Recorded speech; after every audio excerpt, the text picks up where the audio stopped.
Hello viewers and welcome. Thank you all for joining us for our very first episode of the APV Art Show. We are very excited to share with you what we've been working on.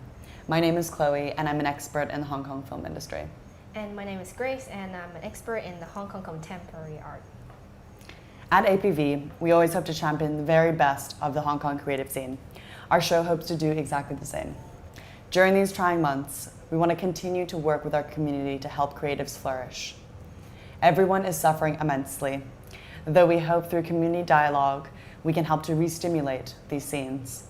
Today in our show, we want to highlight 4 different local artists from different disciplines from all 4 artists are dynamic in their practice and daring in their individual quests. To introduce these respective artists, we are very fortunate to have with us Chloe, an expert in the Hong Kong film industry.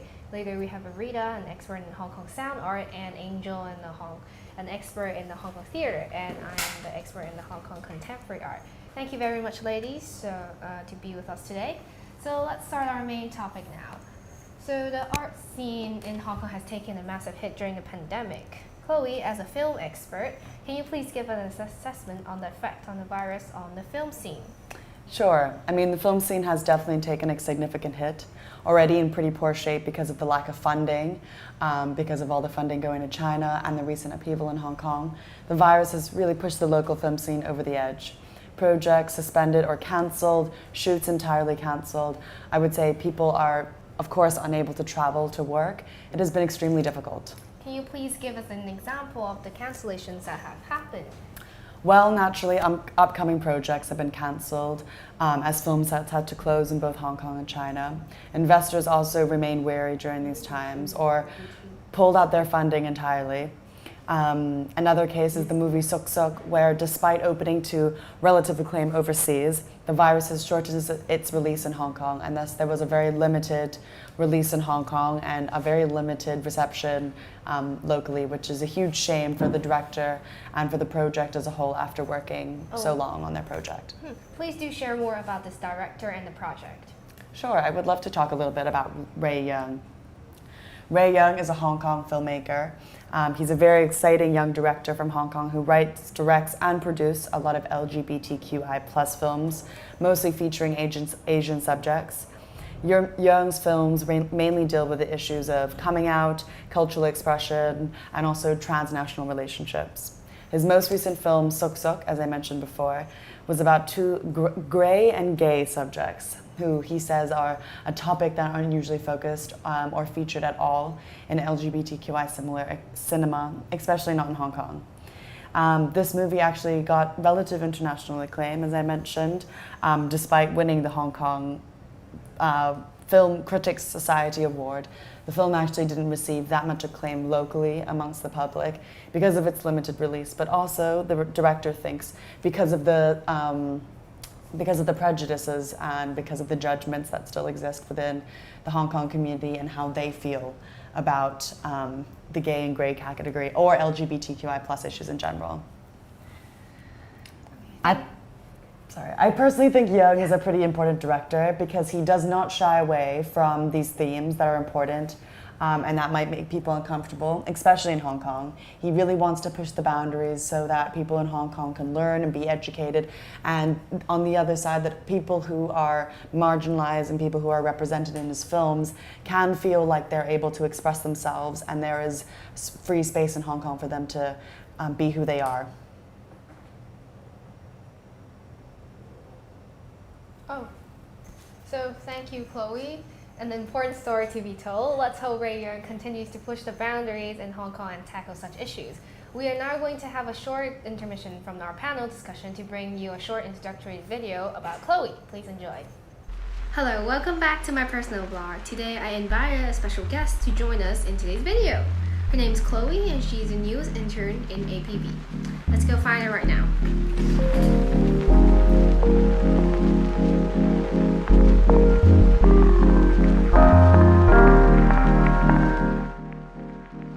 I'm an energetic, positive, excitable person. I feel like I'm quite empathetic. I have very curly hair. I play with my dogs. Read, watch a lot of movies. I like to play a lot of sports, especially in Hong Kong. I like to hike, go swimming.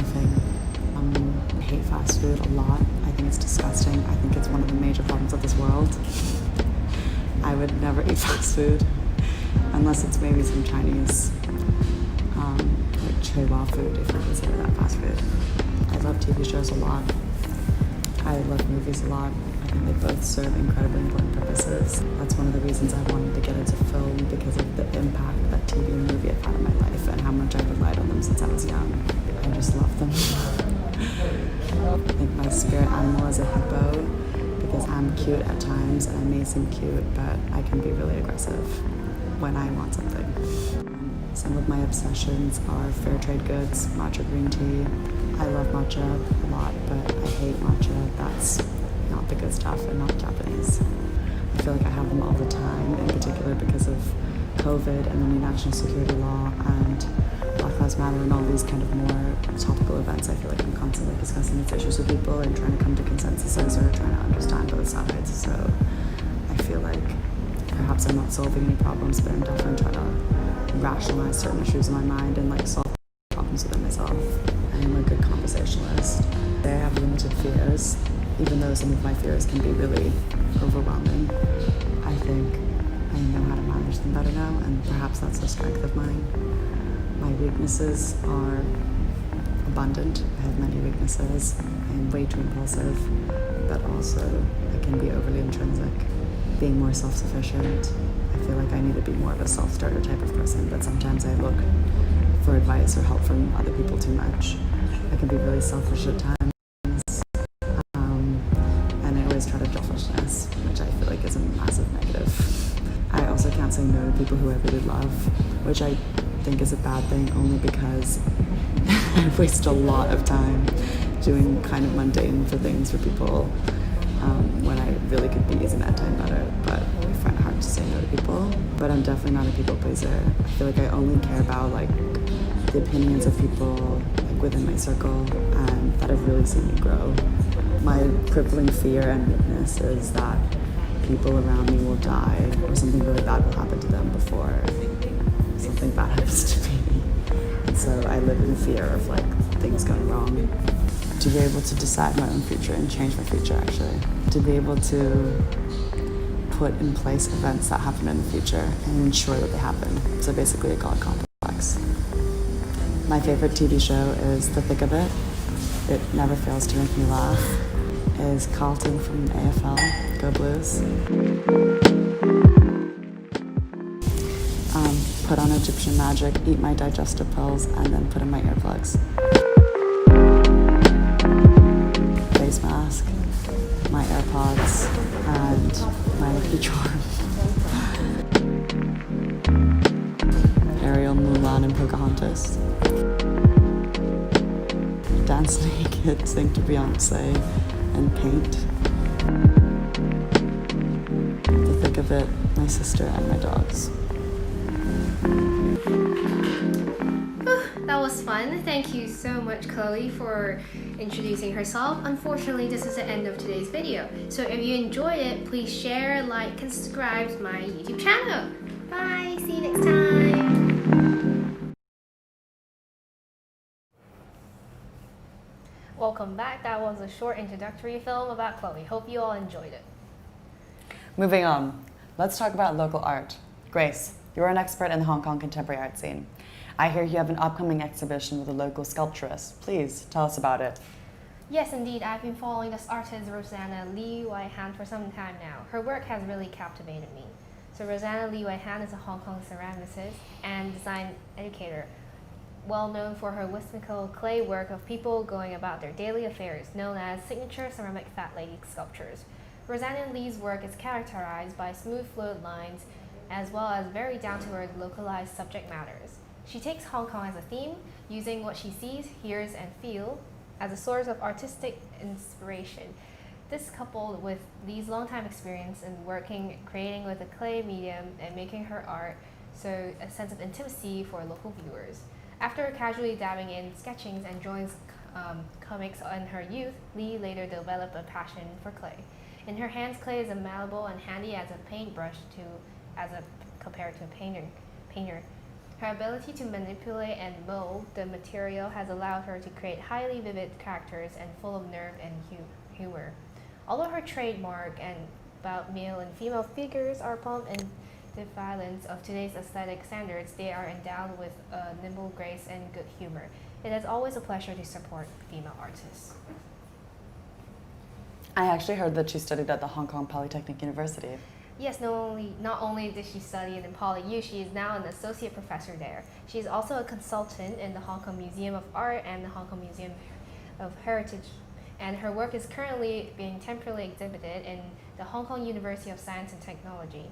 My favorite artwork done by Lee is People Passing By, People Lazing By, which is a permanent public sculpture in Yau Tong Station, which reminds people to stop and appreciate art on a mundane daily routine, and it's really nice to have something beautiful to look at. We are now going to take a brief intermission from our panel discussion to bring you another short introductory video, this time about our guest here, Grace. Please enjoy. Dear future self, this is 2020 me.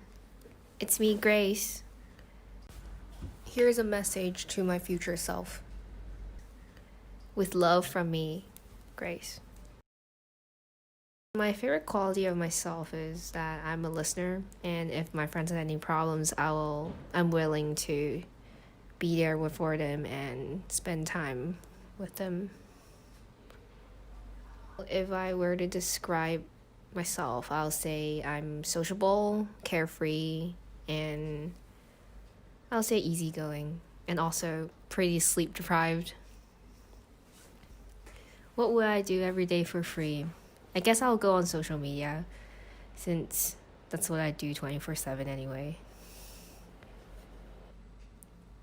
Well, in my ideal world, I think perfect grades, probably a dream job, and like a good living standards.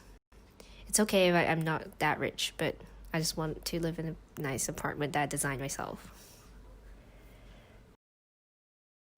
If I were to get a tattoo on my forehead, I'd say free, because I like freedom and because I swim, and my favorite style is freestyle. With my friends, no matter what we're doing, talking about anything, we have unlimited topics to talk about. And I'm currently closest to my high school best friend, excluding my parents. My biggest fear is being trapped. So not able to go outside and be free, which is basically COVID-19. Mm-hmm. For the next year, I hope everyone will be safe. And I miss school, so hopefully school's opening again. I wish to get good grades and find another internship for next summer. To my future self, are you still sleep deprived?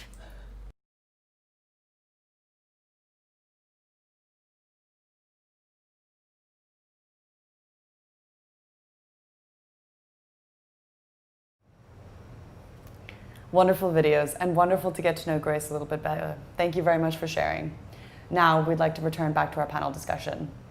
Areta, you are a sound performance and installation scene expert in Hong Kong, which is more of an unusual field. Could you please outline the sound performance and installation scene in Hong Kong? Yeah, for sure. So installation art has become quite popular nowadays in Hong Kong, but not many people have heard of sound art. And in fact, it has been around for quite a while, and there is a relatively small but active local community. And I think one artist that can really highlight this genre of work is Samson Young, who combines both forms into his work. So after graduating from the University of Sydney and HKU, Samson went on to do a PhD in music composition at Princeton. Wow. And he has done many exhibitions, both solo and in festivals around the world.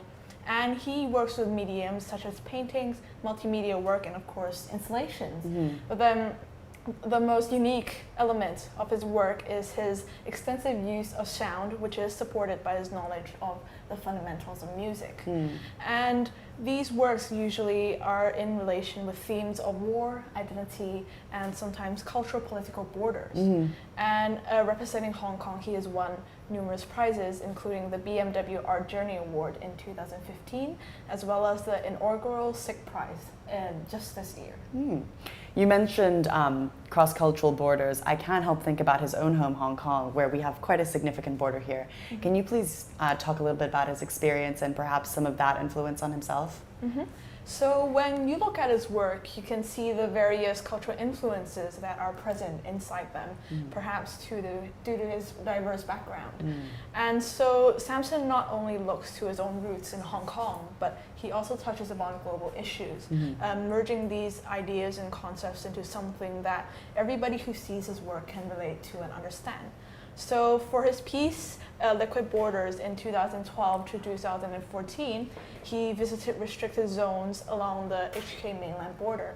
And he captured sounds of the fences vibrating and the water flow from the Shenzhen River and edited those into sound compositions as well as graphical notations in order for him to kind of explore the significance of the border and the relationship between the two places, as at the time people were really struggling with that sense of identity.